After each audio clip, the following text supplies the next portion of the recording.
இவ்வளவு பிரம்மாண்டமான இந்த முப்பெரும் விழா கூட்டத்தை நடத்தி கொண்டிருக்கக்கூடிய கரூர் மாவட்ட கழக செயலாளர் செந்தில் பாலாஜி அவர்களே,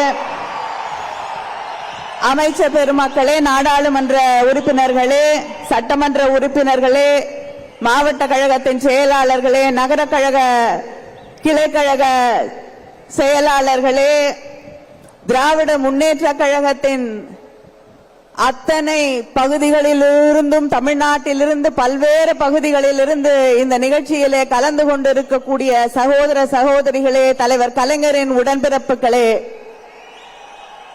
இன்று மேடையிலே விருதுகளை பெற்றிருக்கக்கூடிய கழகத்திற்காக தன் வாழ்நாளெல்லாம் உழைத்திருக்கக்கூடிய அத்தனை பெரியவர்களுக்கும் என்னுடைய வணக்கத்தை, வாழ்த்துக்களை தெரிவித்துக் கொள்கிறேன். ஒவ்வொருவருக்கும் வாழ்க்கையிலே ஒரு கனவு இருக்கும்.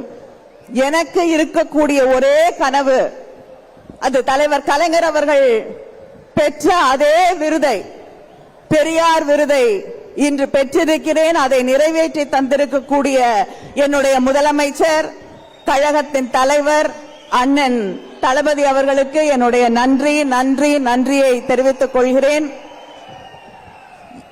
கொட்டக்கூடிய மழையிலும் இங்கே நின்று கொண்டிருக்கக்கூடிய உடன்பிறப்புகளை பார்க்கும் பொழுது பரம்பரை பகைவர்களாக இருக்கட்டும், பாரம்பரிய பகைவர்களாக இருக்கட்டும், புதிதாக வரக்கூடியவர்களாக இருக்கட்டும், அத்தனையையும் வென்று காட்டுவோம் என்று சூளுரைக்கக்கூடிய இந்த படை போதும், வெற்றி நிச்சயம். நன்றி, வணக்கம்.